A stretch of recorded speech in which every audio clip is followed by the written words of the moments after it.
banking sector. The allegations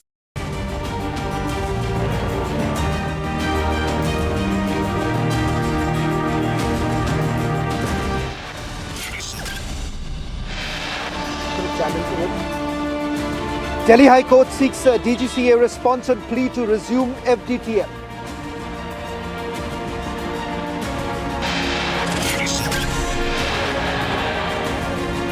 Airline Duopoly tried to stall FDTL implementation, went to government to seek pause on safety regulation.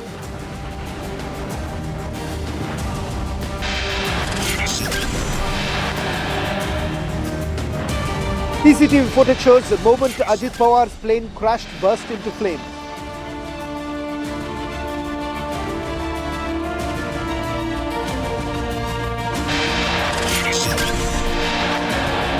Another Learjet 45 of VSR Aviation had crash landed at Mumbai airport in 2023. Same pattern observed today in Baramati.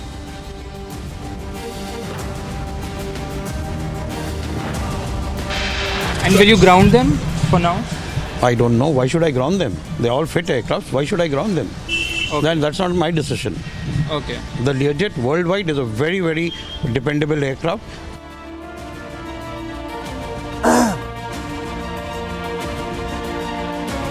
But the aviation company says the aircraft are absolutely fine, says will not ground aircraft.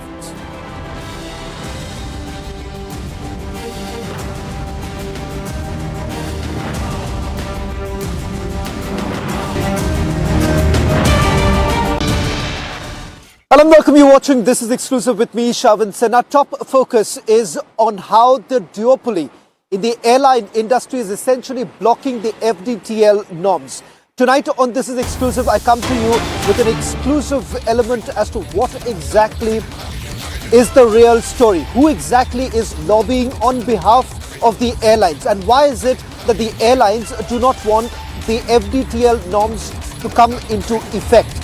The reason being is this, ladies and gentlemen, on your screens in a short while from now is a letter that we're going to put out, a letter that was actually written by the Federation of Indian Airlines, representing a majority of the airlines in the country. In fact, this is a letter that was written on 12th of January, the last letter that has been written to the DGCA. And what exactly are they basically advocating? Before that, let me first tell you that this happens to be the only federation that represents most of the airlines, including Air India, IndiGo and others. And they have been actively lobbying the Directorate General of Civil Aviation for relaxations in the flight duty time limitation norms, which essentially have been designed to mitigate pilot fatigue and ensure safer operations. In fact, after the intervention of the court, DGCA was essentially told that they need to implement the FDTL norms, resulting in a change in the rostering by the airlines. Of course, if you remember what really happened back in the month of December, when a manufactured crisis took place on the side of the IndiGo Airlines. Now, as per this recent correspondence between FIA as well as DGCA, this is what they had to say. They have advocated for easing these regulations, arguing that the pre-existing fatigue management norms prior to the proposed 2024 revisions were sufficiently robust to maintain safety without imposing undue operational burdens on airlines. Now, this comes as the Delhi High Court has already asked DGCA to explain its decision to keep the FDTL rules in abeyance after they were temporarily paused following widespread flight disruptions. Now, the bench has essentially observed that unless the FDTL pilot rest rules are challenged legally or shown to be flawed, DGCA must implement them in full. Many pilot bodies had basically filed a contempt petition before the DGCA informed the court that it proposed a 22 crore rupees fine on IndiGo, ordered removal of the senior vice president, issued warnings to senior executives. Now, major airlines, including IndiGo, Air India, have basically sought a permanent relaxation in the flight duty time limitations. Let me try and explain what does this essentially mean. The FDTL norms essentially brings in the much needed relaxation that the pilots actually get in terms of their week offs and the resting period, which had essentially been increased following the revisions that were brought in. But effectively what happened on the ground is that barring a few airlines, most of the airlines, particularly IndiGo being one of the major defaulters here, someone which has about almost a good percentage hold on the airline industry, they decided not to go ahead with the FDTL norms. Let me also go across to my colleague Ishita, who's joining us from the newsroom. Ishita, this particular letter that has now been accessed by us goes on to indicate that there is a lobby that exists, and that lobby representing the airlines have actually written to the DGCA as late as 12th of January, where they have essentially advocated that there is absolutely no need to bring in a change in the FDTL norms because they believe that the existing rules, existing fatigue norms are good enough, and that is the reason why changes aren't required. Take us through the details of the letter that was written. Right, of course. This is a letter that's been written by FIA to DGCA asking for the relaxation of FDTL norms. The big question is this comes on the same day when the Delhi High Court has asked DGCA to explain its stance regarding the abeyance of FDTL rules that it has put in abeyance till February of this year. Remember, this happened after the IndiGo crisis, mass cancellations, delays were witnessed all around the country in December 2025. And right after this, IndiGo had approached DGCA to relax the norms, and now we are seeing an entire body consisting of several airlines which hold a major share in the aviation sector asking the DGCA to relax the FDTL norms. Remember, the High Court today, Delhi High Court, has in fact flagged a direct link that exists between the safety of passengers and the implementation of FDTL norms. So the big question is, why are airlines prioritizing their greed over the safety of passengers? Remember, FDTL norms, what they do essentially is they reduce the duty hours for the pilots, for the crew members.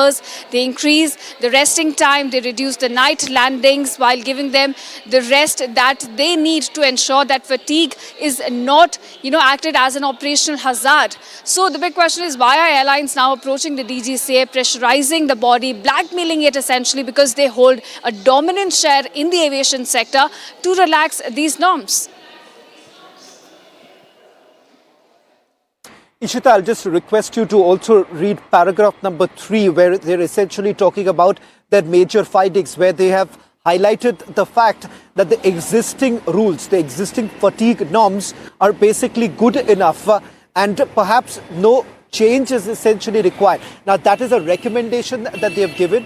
As per the CAR rules of the DGCA, it seems that there is a clear violation. We'll also bring in an aviation expert, but before I go across to the aviation expert to help us understand what does this letter essentially mean, Ishita, if you could just walk us through the details of paragraph number 3, in which they have essentially spoken about the CAR rules and the existing fatigue norms. Right, of course. So I'll read out a few articles, a few paragraphs from the letter that FIA has now written to DGCA. They say that while well-intended, the combined effect substantially reduces roster adaptability without a proportional safety benefit. Requiring a weekly rest only at home base or temporary base is operationally impractical for multi-sectoral international flights and is not aligned with established global practice. Now, international frameworks recognize that effective fatigue recovery is driven by adequate rest, opportunity and circadian alignment rather than the physical location of rest. So what essentially these airlines are now pointing out that currently the FDTL norms which are in place, they say that in line with global standards, and what the changes DGCA had introduced before in May 2025, those are not as required to ensure that the pilots and the crew members are well rested, to ensure that fatigue does not become a silent killer or an operational hazard.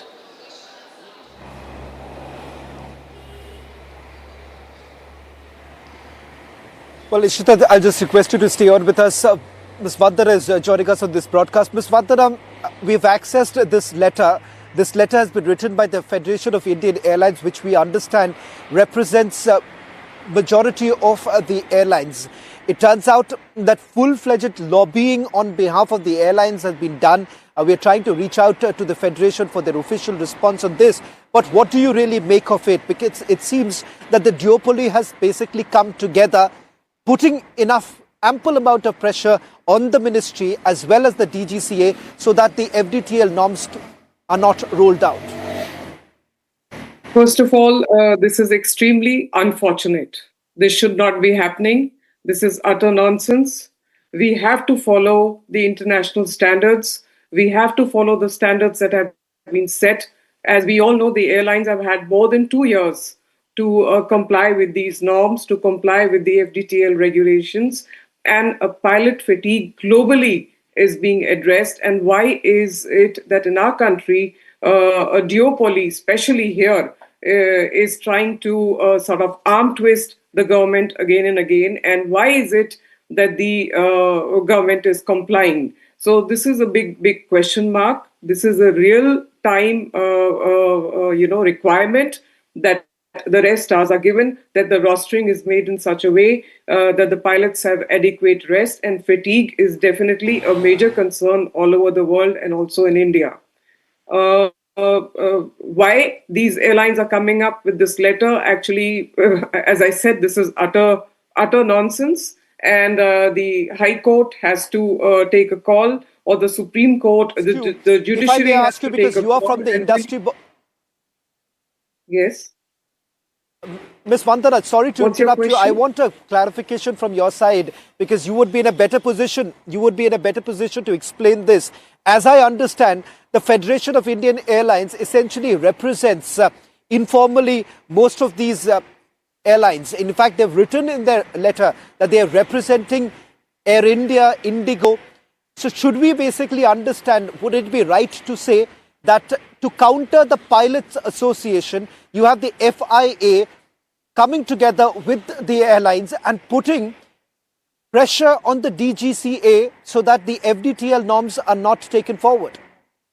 Absolutely. They are coming against the FIP, which is incorrect and should not be done. And here the DGCA has to take a call, and really the deadline of February 10 has to be maintained. How far is February 10? We are just days away from that. And we cannot allow this to be extended further and further. It's becoming a huge joke, if I can say that. Not to forget that there are surplus pilots, especially with IndiGo and Air India, the duopoly that we are talking about here. They have surplus pilots. Even Akasa has surplus sets. The only one which doesn't have, which is at -15, is SpiceJet. Why is this happening? Needs to be questioned. And I think no more arm twisting by this FIA towards a match between FIA and FIP has to stop. FIP is absolutely right in saying that this is a serious concern. International standards have to be followed. And since last 2 years, these airlines are sleeping. And now why are they crying wolf when they have surplus pilots? First of all, there are surplus pilots there. Why are they doing it? This is the question that needs to be addressed, and the government needs to take a serious, a take on this and really say that, really come up with the FDTL FDTL norms have to be followed too. Over to you. Thank you.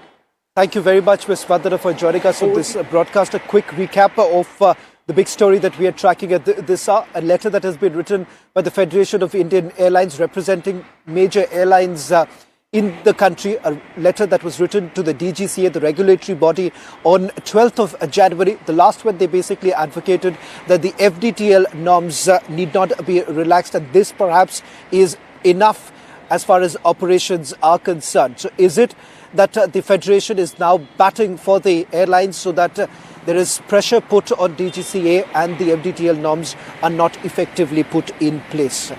Shift the focus now to the other big story, a tragic demise of Maharashtra Deputy Chief Minister Ajit Pawar. But at the same time, questions essentially being raised about what led to the crash.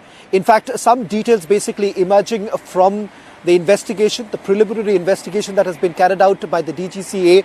AAIB is at the spot in Baramati. In fact, the DGAAIB has essentially put out their first preliminary understanding of the situation, given the fact that it happens to be an uncontrolled airstrip. And in fact, there have been communications that have taken place between the ATC as well as the pilot, which indicates that there was a problem in terms of sighting the runway.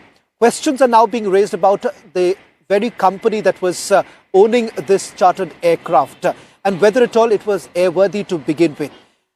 The owner of the company maintains that the aircraft was absolutely airworthy. The audit that was essentially done just about a couple of months ago did not flag any issues with this entire aircraft. Listen in to what the director had to say when he was basically questioned about multiple incidents that have taken place. In fact, the last happened to be in the year 2023 in Mumbai, a similar pattern that we have seen today in Baramati. First, listen to what the director had to say, and then I'm going to take you to the details of the investigation that has been carried out so far. ना तो आप थे ना मैं था, कोई नहीं था, वो पायलट का डिसीजन था. You know, he made an approach from runway 29 and then he carried out a missed approach, after which again he tried to make an attempt from runway 11. This is what I also have no contact with the pilots. They are not there. It is a very unfortunate incident. We are very sad about it. उसमें ना तो आप थे ना मैं था, कोई नहीं था, वो पायलट का डिसीजन था. You know, he made an approach from runway 29 and then he carried out a missed approach, after which again he tried to make an attempt from runway 11. This is what I also have no contact with the pilots. They are not there. It is a very unfortunate incident. We are very sad about it. We are trying to first be with the family, solidly with the family who have lost their best next of kins. It's a very unfortunate incident. Primarily, it appears that, you know, the pilot could not see the runway, and that's why he would have carried out a missed approach. But he has already taken 2 loops. How's it possible that he could not see? You know, the pilot will carry out a missed approach in case if he's not comfortable to land on the runway. Very experienced pilot, more than 16,000 hours of experience, very seasoned. The co-pilot was also 15,000 hours. 1,500 hours. And the captain was very experienced, instructor examiner material. He was with Sahara, he was with Jetlight, he was with Jet Airways, and he was very experienced on this type of aeroplane also. But the distance was almost more than 6 kilometers from the runway. Do you think it's possible that he could not have seen it, or there could have been any technical? I really don't know, because I was not there. Because we are talking about the flight data. No, I'm only talking of the information that I have got from the eyewitnesses. When was the last security check done on the aircraft? The aircraft was very well maintained. There was absolutely no problem in the aircraft. There was no technical failure in the aircraft. And as far as we know. 2023 के incident की reference दी जा रही है कि 2023 में भी ऐसी एक हादसा हुई थी. उसमें भी आप लोगों ने शायद लो विजिबिलिटी की बात उठाई थी. अगर आप उसमें मैम 2023 में जो हुआ था वो बॉम्बे एयरपोर्ट पे हुआ था, और उसमें भी बारिश हो रही थी, लो विजिबिलिटी थी, and the pilot after touchdown skidded off the runway. So that was the incident. अभी फिलहाल सर जो आप लोगों से डिटेल्स मांगे जा रही है उसके रिगार्डिंग क्या अपडेट है थोड़ा अगर हमें मैं देखिए AIB की इन्फॉर्मेशन मैं ना आपको दे सकता हूँ ना मुझे कुछ मालूम है.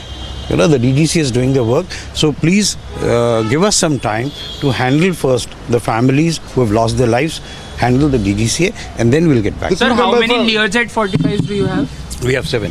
And will you ground them for now? I don't know. Why should I ground them? They're all fit aircraft. Why should I ground them? Okay. That's not my decision. Okay. The Learjet worldwide is a very, very dependable aircraft. So why should we ground them? And please excuse me.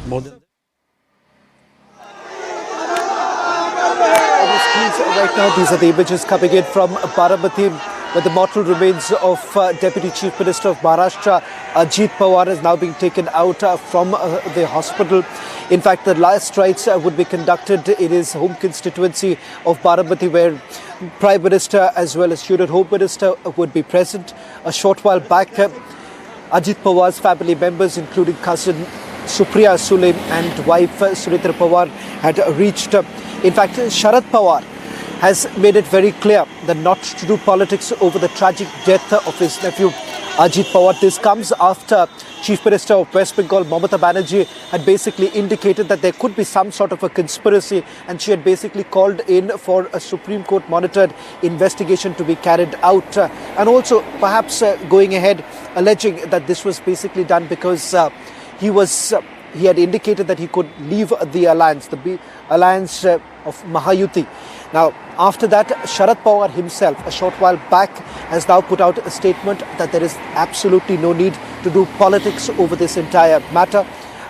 Undoubtedly, a tragic incident that has taken place in Maharashtra with the Deputy Chief Minister Ajit Pawar, who was present in the aircraft which crashed around 8:45 this morning. Along with him, his personal security as well as crew members have also died. In fact, it turns out from the investigation that has been carried out so far that low visibility was one of the reasons cited. In fact, it turns out from the preliminary report of the DGCA that the crew had basically inquired about the winds as well as the visibility, and they were basically informed that it was calm and there was visibility was around 3,000 meters, and the aircraft thereafter reported on the final approach of runway 11, and the runway was not in sight of them. They in fact initiated a go-around in the first approach. After the go-around, the aircraft was asked about its position and crew reported on final approach. We're leaving you with these images coming in from Baramati. As Chief Minister of Maharashtra basically defined his friend as someone, a man with his words, but not to forget a checkered political past of Maharashtra, Deputy Chief Minister Ajit Pawar.